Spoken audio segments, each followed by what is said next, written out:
Welcome to the Get Sculpted podcast. We're your hosts, Tijana, Jordanna, and Marilynn. This podcast is all about cutting through the noise and giving you the real deal on fat loss, muscle building, and what it really takes to build your 2.0 sculpted self, inside and out. Our motto is to work smarter, not harder. We'll break down science-based and actionable strategies to optimize your metabolism, ditch the diets, and create a sustainable, fit, and healthy lifestyle that actually works for you. So if you're ready to get stronger, not just skinnier, and embrace a body you love, hit that subscribe button and let's get sculpted. welcome back to another episode of the Get Sculpted podcast. I am psyched for today's episode because I think we are going to be diving into some really fun personal stories with this one and also giving you the lowdown on the absolute best BS diet advice you've ever followed. This is the stuff that made you think you were on the fast track to Fitsville, but really you were just spinning your wheels in the drive-thru of disappointment. I love that little anecdote there. This episode is all about calling out the BS, having a good laugh at our past selves a little bit, things we used to do now that we know better, and most importantly, helping you avoid the same traps so you can actually see results. So if you've ever eaten a sad, plain, dried out little chicken breast, wondering why you're still not losing weight, this episode is for you. Girls, are we ready to dive into this one? I am pumped. Definitely. Woo! Okay, let's kick it off with you, Mar. Give us the first lowdown. Okay, so we are going to dive into the first bit of BS advice that you've probably been given before, and that is eating less and moving more to reach your goals, and the idea that women over 40 should be fasting to get the results that they want. So I want to start with the train more, eat less. We've talked about this a lot, and I think this is probably one of the most misleading pieces of diet advice. Like, we hear this as coaches all the time. So I just kind of want to start by asking all the women listening, like, let's think about this. If starving yourself worked, wouldn't you already be at your goal, right? Mm-hmm. And if cardio was the answer, doing more and more and more, would you not be super lean and strong? And if fasting was like that magic pill, that magic fix, wouldn't everyone over 40 just be feeling amazing and rocking like a hot bod? The truth is, it's BS strategies and they're failing you because they're based on outdated, oversimplified advice that does not work long-term, especially if you're a woman over 40. If you think eat less, move more sounds logical, I will say this, and I think you can agree. In theory, if you burn more calories than you eat, you will lose weight. Okay, yes. Mm-hmm. But here's where it falls apart. When you're drastically cutting calories, your metabolism slows down to compensate, right? And then you overexercise, so your body increases hunger, stress hormones. And then what happens when you feel exhausted is that you're moody, you're craving food, and eventually your body fights back. You binge, you regain any of the weight that you've lost, and then you're back to where you started. And the worst part about all of this is that the more times you go through this cycle, because we see women cycling through this time after time again, the worse it gets. So if you girls are good, I'd love to get a little personal because it strikes a chord with me because this was probably the most BS advice that I bought into personally. I'm not sure about you girls. Mm-hmm. Yeah. And I thought the only way to get lean and toned was to eat as little as possible. 1,200 calories. Right? Yeah. Oh, 1,200 was like the magic number. Yeah. Ladies, let me tell you, at one point, like I actually was kind of thinking back when we were preparing for this episode, there were times I was eating 900 calories. Like I was eating well under 1,000 calories and working out for hours. So of course, instead of seeing the progress I wanted, I lost weight, but I had no muscle. I had no definition to my body. I was soft. I had no energy. I had no strength. And I was just constantly thinking about food. Like I was craving things all of the time. Yes. And then when I ate, I felt so guilty, like I had done something terribly wrong. And then, again, like I let my guard down and then like I went off the deep end and I gained all the weight back. So, we've talked about this particular BS diet advice in past episodes. And I just want to put this out there that, instead of eating less, moving more, the better approach is always going to be to give your body the food it needs to function because otherwise it works against you. So you have to have your body working for you. Muscle needs fuel. Your metabolism needs energy, and starving yourself is not a long-term strategy. It's absolutely not. And we say this all the time too. You're not a toddler. So you have to stop eating like a toddler because you will not build muscle, lose fat, or feel good if you're under eating. So anything you girls want to add to that? Yeah, absolutely. Actually, funny as you were saying, eat like a toddler is, I feel like my children sometimes eat more than I did when I was dieting. I remember I calculated Yes. the macros on these energy balls I made for myself, obviously, but Lucas, my 5-year-old, ate 5 of them once in a row. And I'm thinking, oh, he just ate like 600 calories, no problem. Right. And here we are stressing about a 600 calorie meal as adults. Right. So I think also to your point, Mare, it's not that we're not supposed to be in a calorie deficit to lose fat. It's that doesn't need to be and shouldn't be an extremely aggressive calorie deficit. Correct. Where it's just so low that you feel like crap, not getting the results you want, like all the things that you mentioned. So it's really about eating as much as possible while still being able to lose body fat. I really think this is the missing piece. Like, what do you guys think about that? Absolutely. I totally agree. I think that the coolest part when we're working with our clients within Get Sculpted and they see that you share their meal plan or they start to see their macros and they're like, I'm eating this much food? Like, is this optional? Is this real? Are you sure you didn't make a mistake? Or the line I always hear is, there's no way I'm going to lose body fat eating this much food. Yeah. There's no way. It's total disbelief. Like, how has eating too little worked for you? Yeah. Right. Yeah. So it's totally counterproductive to what you want for your body, for your goals, for how you want to feel. So that's my personal one. I've attached myself to that in the past, but no more. Now I'd love to kind of switch it over to another BS diet advice, which is keeping so many women stuck. And that is fasting, this fascination with fasting. And intermittent fasting, it's everywhere. Everybody talks about it all the time. And it might work for some people to a point. I wanted to get into why it's problematic for women over 40. So when a lot of women fast, this is actually what happens. They go to sleep, they wake up, they skip breakfast because they think, I'm going to burn more fat. Then their blood sugar crashes, they feel irritable, exhausted. Again, stress spikes, which can lead to more fat storage, which we know is something that a lot of women in peri and postmenopause struggle with, right? Especially around the midsection. Yeah. Fat distribution. Right? And then they get so hungry later in the day that they end up overeating. We've used this quote many times before. The easiest way to overeat is to undereat. So that's what happens. They're, first of all, not using fasting in the way it was intended to, and it's not serving them. A lot of women who at least have come to me, I'm sure you as well, tell us that, like, I'm fasting and I'm not losing weight. I don't like the way my body looks. I feel awful. But it's like, of course, you're not giving your body fuel. So the better approach is going to be start your day with a high protein breakfast because it's going to support your metabolism. It's going to prevent cravings, and then eat regular balanced meals throughout the day instead of going those long stretches of time without food. And bottom line, don't just do things because they're trends that you hear about. If you've tried fasting and it makes you feel weak and cranky and hungry, it's not for you. Like, full stop. It's just not for you. Anything you would add to the fasting over 40? Yes, because when fasting became trendy, and as a coach, I think most of us do this, when something comes out, you're investigating it. Maybe you might even try it yourself just so you understand what your clients or people you're talking to, what they're actually feeling. And so I actually tried intermittent fasting for about a month. Okay. And my eating window was the 14-6 window. So I was fasting for 14 hours, eating for a 6-hour window. And everyone was like, oh, this is the best. You're going to feel amazing. 2 days in, I had the worst headaches, every single day. I was starving all day long. I could not stop thinking about food. I had zero energy. And I said, you know what? I'm going to try it for the month, but this is not for me. And I don't even think I made it to the month. I think I made it a few weeks in and I had to stop because I was feeling so horrible. Even though I was hitting the macros that I needed to be eating, I was not feeling good.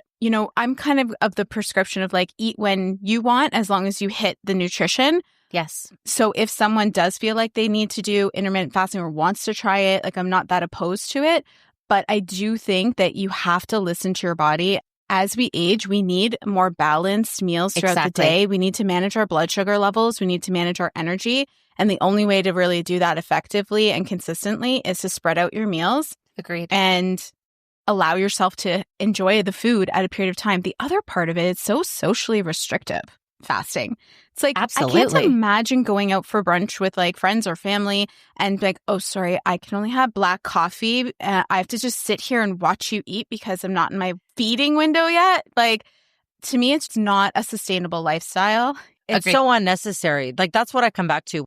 I like to support people where they're at. it's different context too. If someone says, I can't eat because for whatever reason, I need to go as soon as I leave, I'm not hungry. I'm like, okay, if under certain circumstances, you can't have a meal immediately at this time, that's fine. But it's when you think that this is necessary. For weight loss. For weight loss. Like, why do you want to do this? And then if they say it's for weight loss, I'm like, okay, but we could spread these out in a way that makes more sense. And it's all the same. If you're eating at 3 a.m., 3 p.m., and then you're not forcing yourself to fit a square peg in a round hole with this whole fasting thing. I like to say that calories don't change their value based on the time of day. It's not, an apple isn't 100 calories in the morning and then like 700 calories after 8 p.m. It's like, it's the same. It's very true. Exactly. And people need to hear that again and again. So that's where I'm at with those. Now, Jordan, I was wondering if maybe you could talk to us a little bit about the next few pieces of BS diet advice. Ooh, this one's a doozy. So, spoiler alert, guys. Your liver and kidneys do this amazing thing called detoxing. And guess what? It's free. Yep. I can't tell you how many times, myself included, growing up, like in my, I would say late teens, early 20s, would try juicing and tea cleanses. And all they would do is make you poop, empty out your stomach, dehydrate you. And they're not really like burning fat or building muscle, creating any sort of sculpting in your physique at all. They're burning your wallet. Yeah. They're burning your wallet 100%. And your soul a little bit too. Because you're miserable. Yes. And the other thing that I found so counterintuitive on these like juices and cleanses and stuff is like people that are usually doing that are like, oh, I'm cutting out like carbs and sugar. And I'm like, what do you think fruits and vegetables are? They're sugar and carbs. Yeah. So it's always so funny to me when they're like, oh, I'm eating 0 carbs, but then go ahead and do a juice cleanse, which is pretty much all fruit and sugar. So funny personal anecdote for myself. This would be centered around a vacation or a wedding or summer's coming up. And I used to do 2 weeks before a vacation, this massive 2-week hardcore cleanse. There was no carbs, no sugar, no dairy, no alcohol, no processed foods. And sure, I lost like 5, maybe 10 pounds pretty quickly. My tummy was nice and flat. I felt really good in all my outfits. I went on vacation, and the second I ate the first meal on vacation, I bloated right up every single time. Yep.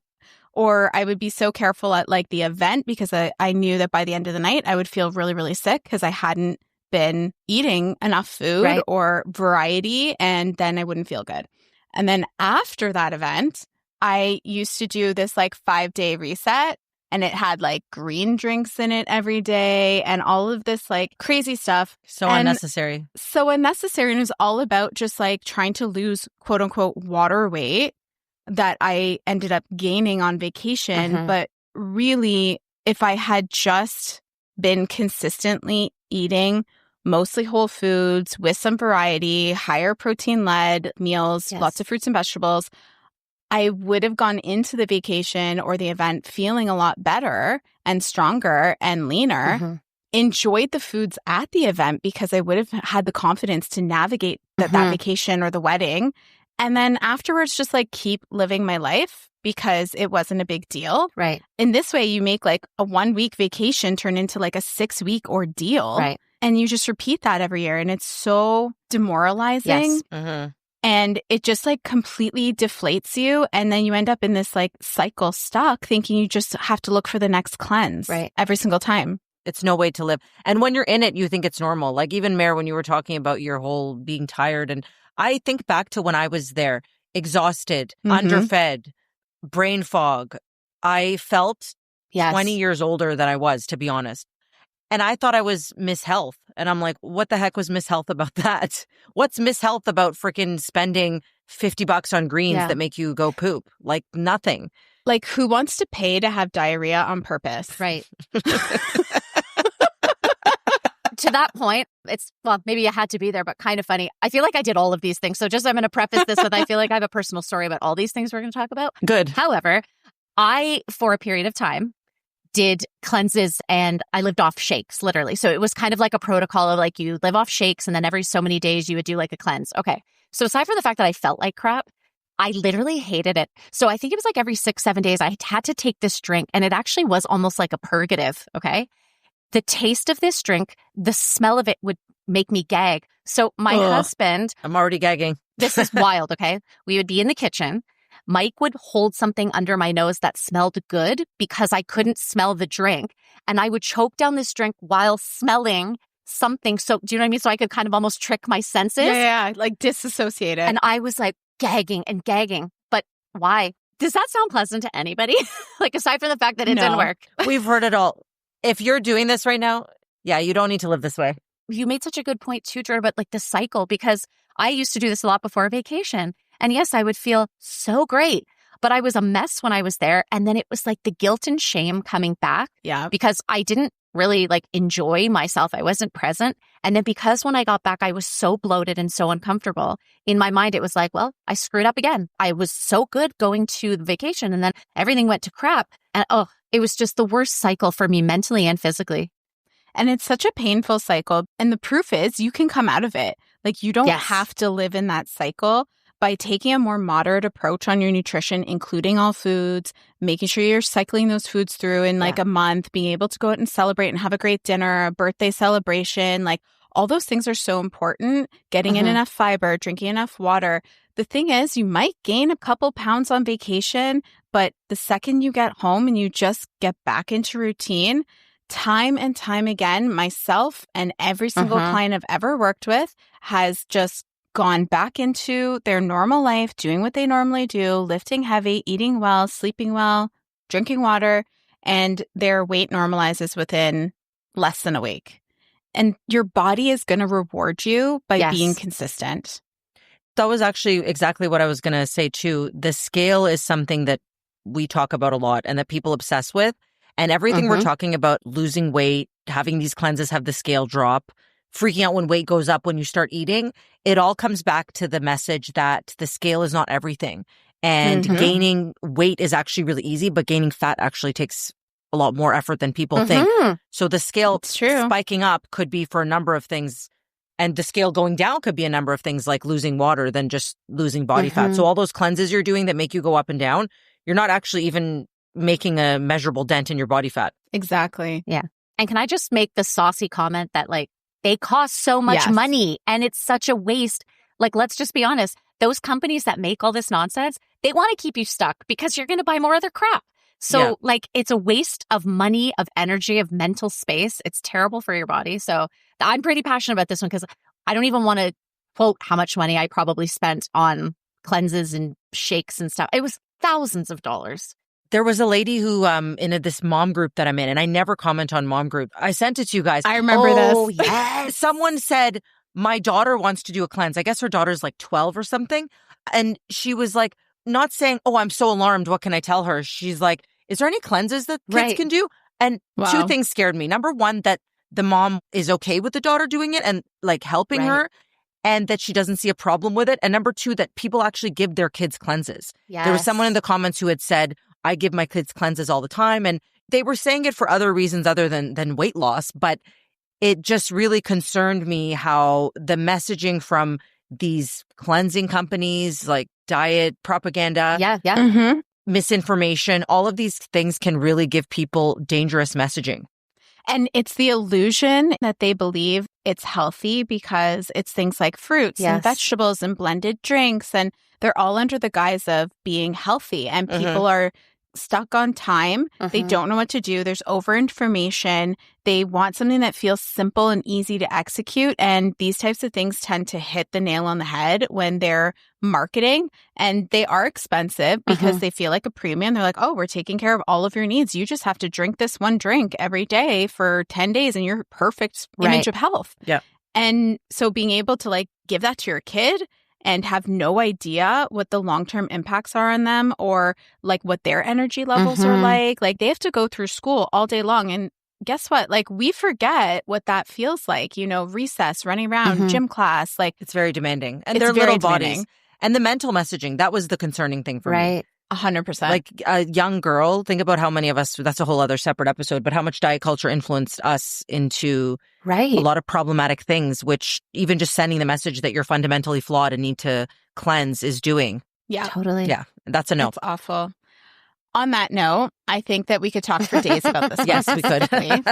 And we will come back to it in another episode, I'm sure.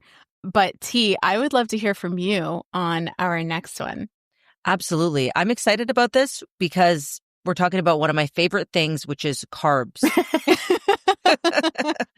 Carbohydrates and why they are not the enemy and keto is not the savior. So truth told, I was never really afraid of carbs. I was vegan, so I feel like I was more too carb heavy, but more so like lacking protein. But what I do see is my clients being very afraid of carbs when they start, when they come to me. You guys have seen the same thing, right? Absolutely. Yep. Totally. Yeah. So the thing is, I'm going to tell you guys something that I know you're going to be like, this is so you. Before I was doing this, I thought to myself, okay, I want to get in the headspace of someone afraid of carbs. So you know who I asked? ChatGPT. And then I'm like, what it's saying makes sense. So I'm just going to read a couple things that I think you guys are going to relate to. So the reason people are afraid of carbs is that there's decades of messaging making us fear carbs, number one, from the keto diet, Atkins diet, South Beach, all these things. A lot of us grew up on these diets, especially millennials. Yeah. And earlier. And then there's the fear that we talked about of just gaining scale weight because every gram of carbs is going to make you store 4 grams of water. So just this fear of even a carb-rich meal. How many of us, I know I've done this, I've weighed myself the next day after a heavy meal thinking, oh, this is proof that I did something bad because the scale went up. Well, no, I didn't gain 5 pounds of fat. I would have had to eat like over 10,000 calories, 15, 16,000 extra calories. I didn't do that. And this is why people fear carbs. And then they have a misunderstanding about the whole raising your insulin and how that affects fat storage. Really, it comes down to calorie intake. There's a fear around associating carbs with junk food. Yes. Like when people think carbs, they might think, oh, donuts and pastries and these low nutrient, high calorie foods.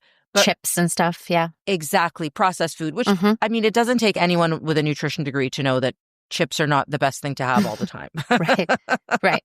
But these are not going to give you good energy and they're just easy to overeat. So anyway, these are some reasons that you might be afraid of carbs. And if you are indeed afraid of carbs, then I'm going to give you some info here that is going to hopefully dispel those fears. The number one thing that we want you to take away from our podcast and philosophy is that it is not all about fat loss, right? Yes, you can want to lose fat and that's fine.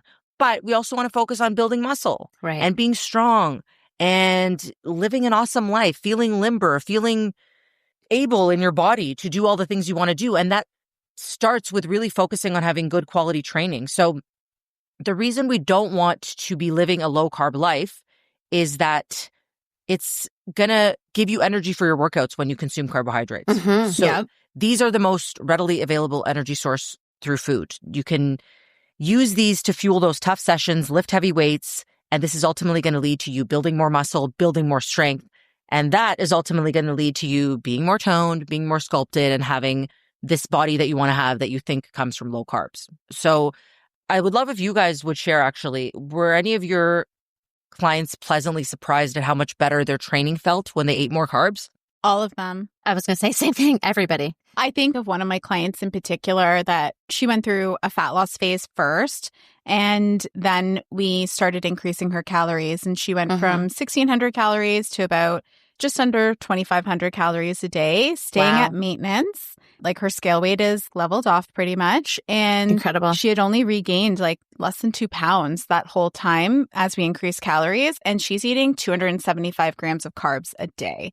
And at first she was like, oh, this is so great. And this is amazing. And she's like, I can eat a bagel. I can have pasta. I can have all of these wonderful foods and still maintain and have this incredible strength and energy for the workouts and physique. So we've been building some muscle over the little while, and we brought calories down by like only 100 calories. And that's just going to bring her just a touch down, and it'll let her like lean out just a touch for summer. But yeah, it like allowed her to build all this beautiful muscle, feel strong and energetic like she never had been before. And she's remaining injury free because she has the energy to lift, execute her movement properly. And it's been fantastic. That's so good. I don't really think people realize what it's like to fuel yourself properly and train really hard. A lot of people never get to experience that. They know what it's like to diet and not have energy. But when you think high carb, that can certainly look like sitting on your butt and eating chips. But we're talking about high quality whole food sources of carbohydrates in balance with your protein and your fat as well. Mm-hmm. But when you have this balanced diet, you can really thrive with your fitness. And to your point, Jord, it's also important for recovery. Yes. Yeah. You know, you're talking about injury prevention. Like carbs are essential overall for not only your recovery, but your mood as well. So increasing your serotonin, your happiness hormone. They're also key for replenishing your glycogen after training. And it's really going to help you be able to continue to show up. So the last point I want to make is that carbs are really, really important for women who are in perimenopause and menopause especially. All right. So I want to talk about the hormone balance equation, because if you're eating a low carbohydrate diet, you're not going to give your body the fuel that it needs to have your hormones at optimal levels. This could negatively impact your thyroid. It's going to impact your insulin as well, which is key for muscle growth. And we really want to make sure that we're also optimizing the uptake of amino acids in your muscles, which is key for building muscle and the repair that we talked about. And having more muscle is also going to be more optimal for your hormone balance overall. So basically, the worst thing you can do when you are in this age group, like over 35, entering perimenopause, is put yourself in a state where your body is stressed out and doesn't have the energy that it needs to run. Agreed. Anything you guys would add? I just want to add, like, now I'm almost seeing, it used to be cool to be like, oh, I'm low carb, but now it's the disguise for cutting carbs has become, oh, I'm on keto. And that's how people are cutting out their carbs and doing the exact same thing as they would have before, and just allowing that fat intake to be so much higher. And for me, the part that's like confusing, or I think it's deceiving, how is putting like a tablespoon of butter in your coffee going to be the thing that helps you lose fat, right? Yeah. And be healthy? At that point, I would start to get, some concerns around Cholesterol, heart health and cholesterol. Yeah. Oh my God. And any medical professional I've spoken with has said that these types of diets that are so high in saturated fats are not healthy. Even if you don't notice negative health effects now, you will notice it when your arteries start clogging. And we actually didn't touch on this one, but carnivore is another one. You need fiber, you need vegetables, you need carbs, period, full stop. Yeah. And here's the other thing, like if you're listening and you're like, well, I did keto and I lost 25 pounds. That's great. We don't doubt it. Yeah, I don't doubt it. You were in a caloric deficit. That's it. Yeah. Right? You can do that without being miserable. Exactly. Yes. And sustainable, right? Like that's the word we always come back to. Yeah. Yeah. Right. You can still lose 25 pounds and eat pizza once in a while. You can still lose 25 pounds and have a steak and potatoes. You can still lose 25 pounds and go on vacation and not have to double think, am I eating this? Am I eating that? Did they hide this in the recipe? So it's always coming back to the idea of like how to work smarter, not harder, and come back to the simplest strategies that are going to align with your life and the people you love most, because food is such a big part of how we live life. It's how we celebrate. It's how we cultural connect. It's part of everything. Cultural. Yeah. Yep. Yeah. Like, would you want your children taking on your dietary habits? That's what I always ask people. It's a great question. So hell no, I would not want my kids to be not eating carbs. That doesn't even make sense. Yes.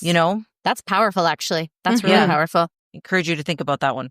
So I know we covered a lot of ground here, guys, in terms of what we don't need to be doing, all the BS out there. Hopefully we helped you guys cut through the noise, gave you some more clarity. So I'd love to know, like, what was kind of the main takeaway that you feel like the listeners should get from this, guys?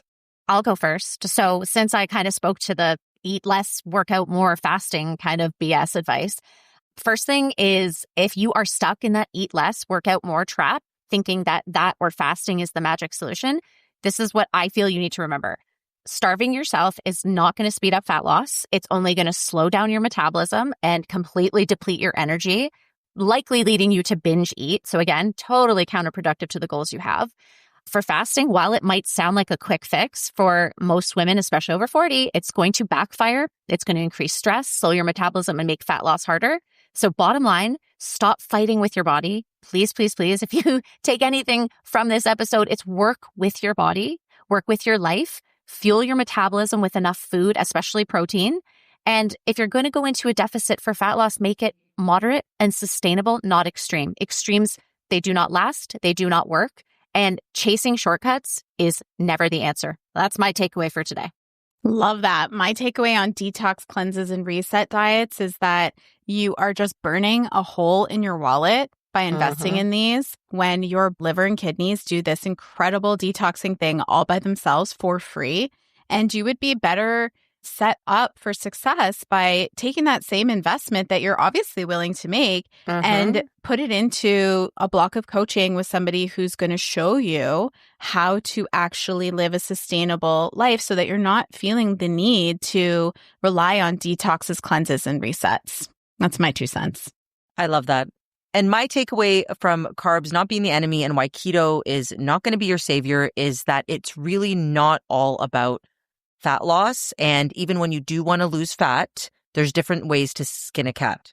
So you don't need to lose body fat by cutting out carbs completely. And losing fat itself is not what's going to make you toned. So you're way better off fueling your body with enough carbohydrates to support your hormones and to support your training so that you can build muscle and get the physique and the fitness level that you want. That's so good. I love that, guys. Yep. So if you've been stuck with any of these BS diet cycles, I want you to send us a DM with the word freedom, and we will help you get on the right track. We will give you a resource or a video or have a chat with you in the DMs and just see what you're struggling with so that we can get you support and get you on the right track. And if you love this episode, please share it with a friend because let's be real, we all know at least one person who needs to hear this. All right, it's time to go eat a meal and lift something heavy. We will see you next time on Get Sculpted. And that's a wrap for today's episode of Get Sculpted. We hope you feel inspired, empowered, and ready to take the next step in your fitness journey. Remember, building your 2.0 body is a unique journey for you. It's about showing up for yourself consistently and not being perfect. If you loved today's episode, don't forget to hit subscribe and leave us a review and tag us on social at getsculpted.ca. Your feedback helps us reach more women like you who are ready to cut through the noise and make lasting changes. For more daily tips, inspiration, and behind-the-scenes content, follow us on Instagram and check out our handles in the show notes below. Thanks for tuning in, and we'll catch you next time on Get Sculpted. Until then, remember this. Getting sculpted isn't about working harder, it's about working smarter.